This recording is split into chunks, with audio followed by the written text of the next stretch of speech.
I'm Reed Cowan. You've been watching a CBS News Network special report about the ongoing barrage of missiles fired from Iran into Israel and all of the fallout that comes from that. Right now, we have the opportunity to talk to CBS News' Robert Berger. He is live now from Jerusalem, and we understand a lot of people are still in a shelter and wait-see situation there. What can you tell us what's going on right now where you are? Well, we just got the all clear from the. Sorry, I'm getting a little feedback. We just got the all clear from the Israeli military. So it looks like this attack, at least for now, is over. Can you hear me? We can hear you just fine. And, Okay, so you're saying that it looks like an all clear for now. That's right. what our correspondent Elizabeth Palmer seemed to signal as well. Take us Right. back in time, if you will, and let us know the first alert that you had that this was coming, what you did, and what so many people heard on the media So, there and how they responded. yeah, so first we heard from U.S. sources that an attack from Iran was imminent. And then I would say, well, about 45 minutes ago or so, we heard sirens. And then I went outside here in Jerusalem, and it looked like orange shooting stars were falling all over the place. I heard some booms. Those orange shooting stars, if you will, were apparently shrapnel from missiles that had been shot down. And then that came in two waves. There was sort of a break, and then there was a second wave. And what we're hearing is that nearly all of the missiles were intercepted, that some shrapnel did fall, but no one was seriously injured in this assault. And of course, the big question now, as we await the sunrise on the other side of the globe where you are, what happens next? Will there be more attacks from Iran into Israel? And of course, what will Israeli response be, especially knowing that Israel continues to have the backing of U.S. military support? I'm understanding tens of thousands of U.S. troops are amassed there in the region. What response do you anticipate in the coming hours? It looks like, according even from Iranian sources, that this attack may be over for now. But as you say, the big question is, what is Israel going to do? How is it going to respond? Just yesterday and last week at the UN, Prime Minister Benjamin Netanyahu warned Iran that if they attacked Israel, Israel would attack Iran. Now, this happened also in mid-April, and Israel's response under U.S. pressure was very muted. All it did was hit a couple of anti-aircraft batteries next to an Iranian nuclear facility. But the question is, what will Israel do this time? Will it escalate the situation with some kind of attack from Israel inside Iran? We have to wait and see. So let's contrast that mid-April situation that you talked about when Iran fired those drones into Israel, always intercepted. The Iron Dome got it. However, we're understanding from our partners at the BBC that this was different, that the missiles sent were much faster and that there was some difference between now and April. Yeah, in April, they fired 300 drones, cruise missiles, and also some ballistic missiles. Now, the drones and cruise missiles take a longer time to get here. So Israel was well prepared for that. These ballistic missiles that were apparently fired today, and according to Israeli television, about 150 were fired.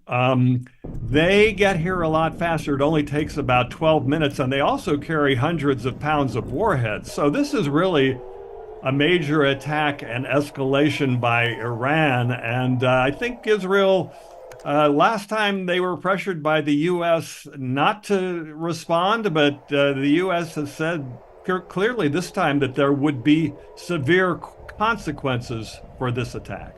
The world awaits to see what those severe consequences will be. Robert, please be safe. Thank you so much for streaming with us today. Thank you. We also have an opportunity to get to CBS News foreign correspondent Chris Livesay. He is live from Tel Aviv. Chris, we understand that the all clear has been given, at least for now. Take us back in time to what you experienced and then forward to right now. Yeah, well, the all clear may have been given, but actually just in the last few minutes, we were given another warning on our phone. In fact, it was at that time when people started to come back inside of this car as we speak. But this is where we've been for the past 30 minutes up until that point. It was a typical Tel Aviv Tuesday. Everybody was having dinner until all of a sudden we heard those sirens wailing. And, Israelis are usually pretty sanguine about these types of alerts. They're not that uncommon, but this was a big one. And there was a virtual human stampede. Nobody got hurt, but it was just a dash for the nearest bomb shelter. And there are many, many of them littered around Tel Aviv. And we just got into the nearest one with dozens of other people, with their dogs, with their children, many of them having dinner. I mean, they kind of, life goes on as normal. But this is the kind of thing that we've been bracing for really for almost 2 weeks at this point, and we started seeing those pagers and beepers exploding in Lebanon, those that belong to the Hezbollah members. And then we saw the head of their military get killed in those targeted strikes. And then finally, the head of the organization itself, Hassan Nasrallah, was assassinated just on Friday. And so everybody's been bracing for something like this. In the meantime, we knew that there were thousands and thousands of missiles at least trained in the direction of Israel, and people were expecting to see something big coming from the direction of Hezbollah and Lebanon. Instead, we've only seen a few hundred rockets here, a few hundred rockets there. Many had suspected that it was because their launchers had already been taken out by Israel. But then the question was, well, why isn't Iran doing anything about it? And it appears like they answered that question tonight. Chris, we understand President Joe Biden and Vice President Kamala Harris are in the Situation Room, and they are very much staying on top of this. In fact, they ordered some defense to help defend Israel and get some of those missiles out of the air. Looks like successfully at this hour, some shrapnel hitting the ground. But you are with the people every day. And we know that there's going to be a military response. The warning is that it would be a severe military response. But what about the response on the ground from the people where you live and where you work, the people of Israel? How are they feeling about this and the escalation? The people of Israel have been rather downtrodden ever since October 7, when Hamas carried out that horrible massacre and the kidnappings, and not to mention the subsequent invasion of Gaza. It's seen an immense loss of life on the part of the Palestinians, and that's not something that the people of Israel celebrate. And so it's been a hard 11 plus months for them. But for the first time, ever since Israel has had win after win after win against Hezbollah, the much more formidable enemy, this is the enemy that Israel has been preparing to fight for years and years. In fact, it just goes to show you how well things have been going for Israel in Lebanon in the past few days compared to how poorly they were going in Gaza. It showed you that they were completely caught off guard when it came to Hamas back on October 7th. But they've been ready for this in Lebanon. And so they're finally seeing, the Israelis are finally seeing their military do what they're supposed to do. Netanyahu said it last week, enough is enough. They're tired of watching Hezbollah fire upon northern Israel for more than 11 months. There are around 70,000 Israelis who have been forced to flee their homes because not only are they afraid of rocket attacks, of which they've been virtually every day, but they're also afraid of another October 7-like event. In fact, Israel says that they've captured plans from some of their recent cross-border incursions into Lebanon, into Hezbollah territory, plans for another October 7-like event. So Israel says that Hezbollah was planning to carry out something like October 7th here again, all of this time later. So even though Israelis have lots of mixed feelings about this government, the direction of the war, the last 12 days have been different. They've finally gotten the wind in their sails, and they've finally been able to restore deterrence in the region, something that had completely vanished. Well, and as we come up on that terrible October anniversary, we are also mindful that while all of this plays out, hostages are still being held by Hamas right now. Chris Livesay in front of a shelter right there. We're grateful for your report. Please stay safe. Our best thoughts with you and the people you are with today. Okay, CBS News intelligence and national security reporter Olivia Gossis joins us live right now from the U.S. Department of State. Olivia, we understand President Joe Biden, Vice President Kamala Harris are watching this closely. Any indication what they mean by if Iran fires, and we now know they have, there will be severe consequences. What could they be? Sure, and that was a step beyond what we heard the last time in April when there was that direct attack from Iran on Israeli interests. The U.S. sending a very strong message of deterrence, telling the Iranians to keep this response measured. As Chris was saying, there had been widespread expectations that the Iranians had to do something just because of all of the escalatory steps that the Israeli military had been taking for weeks and months, taking out a top military commander in Beirut, assassinating Ismail Haniyeh, a top Hamas commander in Tehran in July. Of course, those spectacular pager operations that affected hundreds of Hezbollah fighters, as well as Iran's ambassador to Lebanon earlier this month, culminating with this huge strike on Hassan Nasrallah, Iran's sort of most potent leader in the region, the head of Hezbollah. And that was a very clear turning point that likely affected Iran's calculus. Up until now, the U.S. and Israeli officials had been saying they had been able to forestall a retaliatory strike from Iran with a combination of deterrence and diplomacy. That means not only the U.S. posture in the region, but the diplomatic effort, sending messages to the Iranians, incentivizing them by saying a Gaza ceasefire was on the table and could see a breakthrough. Obviously, that carrot has much diminished, no longer really of appeal to the Iranians, which may have affected their calculus after the strike of last week to take this step. We have gotten a statement from the Iranian mission to the UN here in New York, a CBS colleague relaying that they have said their legal, rational, and legitimate response has been duly carried out. Should Israel retaliate, they warn a subsequent and crushing response. As you've been reviewing, the questions now remain: is this the extent of the response? Has it affected any U.S. interests in the region? Are there more waves of proxy attacks that are still in the offing? And have any of them been successful? Have there been any casualties? All right, we just lost Olivia right there, but coming back in just to sort of reiterate and contrast that with the April situation where Iran also launched drones and missiles. When you look at the contrast between April and now, we're seeing some things are the same and some things are different. In April, those drones didn't go as fast, so the U.S. and Israel were able to rally in the sky and very quickly make sure that they were blown out of the sky before they caused much damage there in Israel.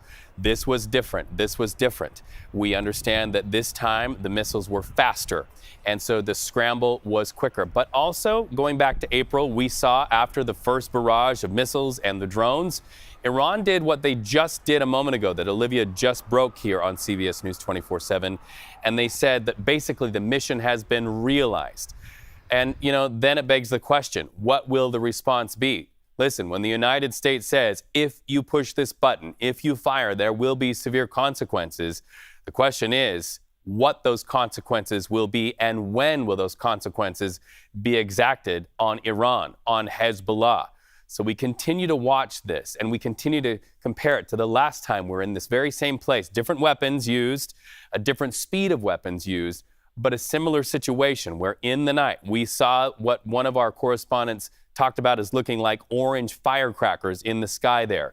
The Iron Dome missile response, the shrapnel falling to the ground all over parts of Israel.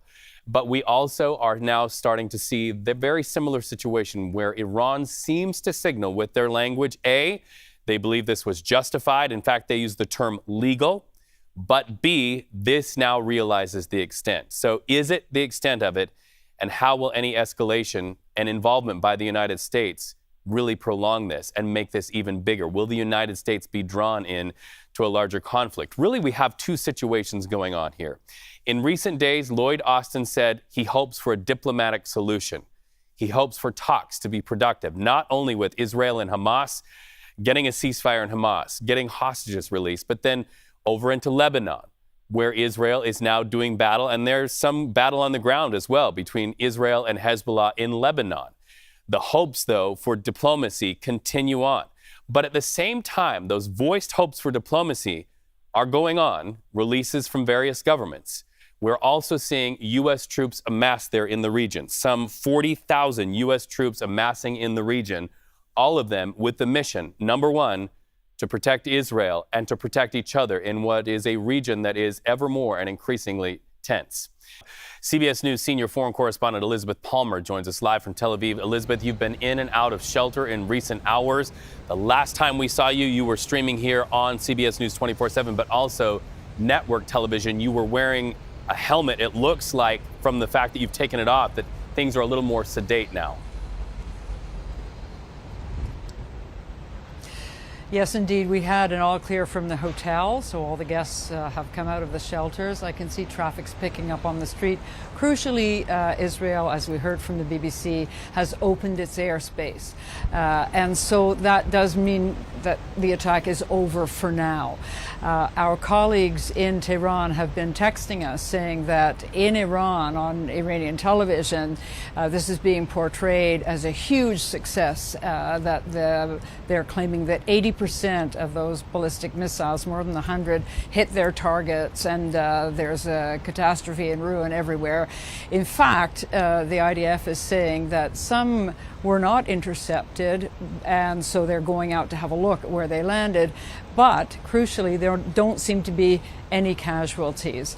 The Iranian Revolutionary Guard have made it clear in a statement that this was what they called their retaliation for the deaths of Ismail Haniyeh back in July. He was the head of Hamas, and he was killed very spectacularly and embarrassingly inside the Revolutionary Guard compound by, we think, a rocket while he was visiting, and also retaliation for the death of Hassan Nasrallah, who was killed in an airstrike last week in Lebanon.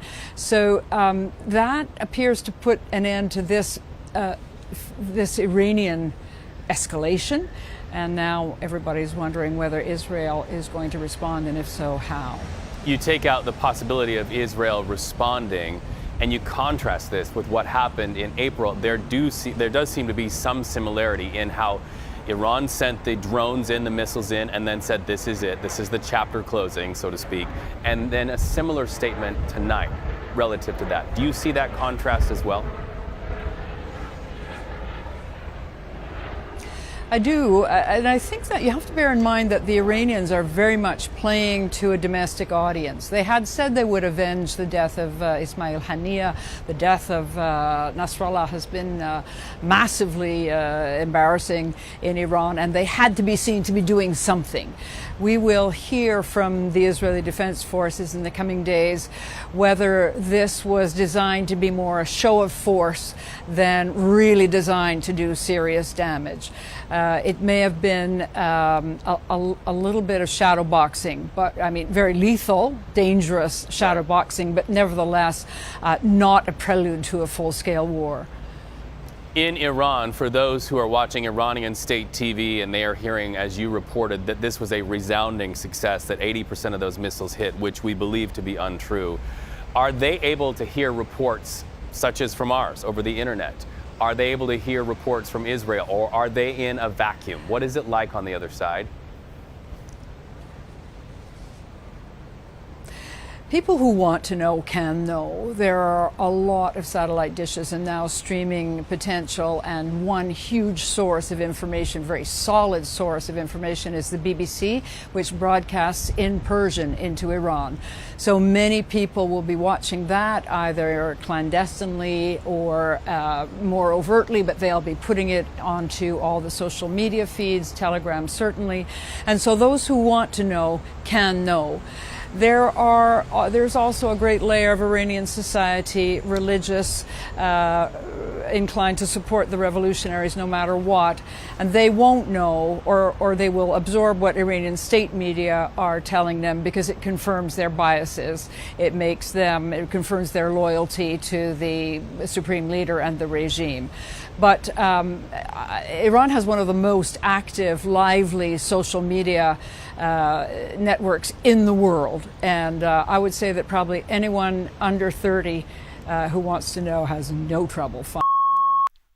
Well, and it sounds like we just lost Elizabeth right there, but what she just said speaks to what we just got, a statement to the people of Israel from an IDF spokesperson.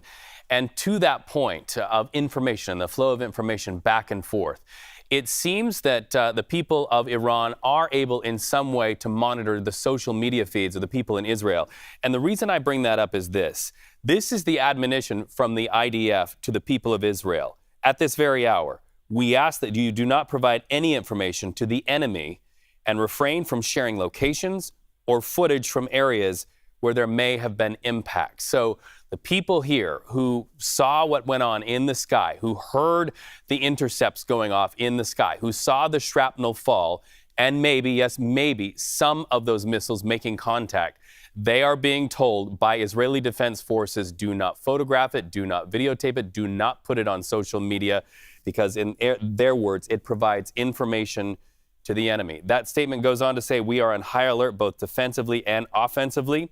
We will defend the citizens of the state of Israel. This attack, they say, will have consequences, and underlined and underscored, we have plans and we will operate at the place and time we decide. So once again, looking live at various spots on CBS News 24/7 inside of Israel, where they have been watching very closely those missiles sent from Iran towards Israel. We are also watching what's going on in the White House press briefing room, and we'll continue to watch that closely. You see the empty podium there. The world is awaiting to see what the Biden administration has to say.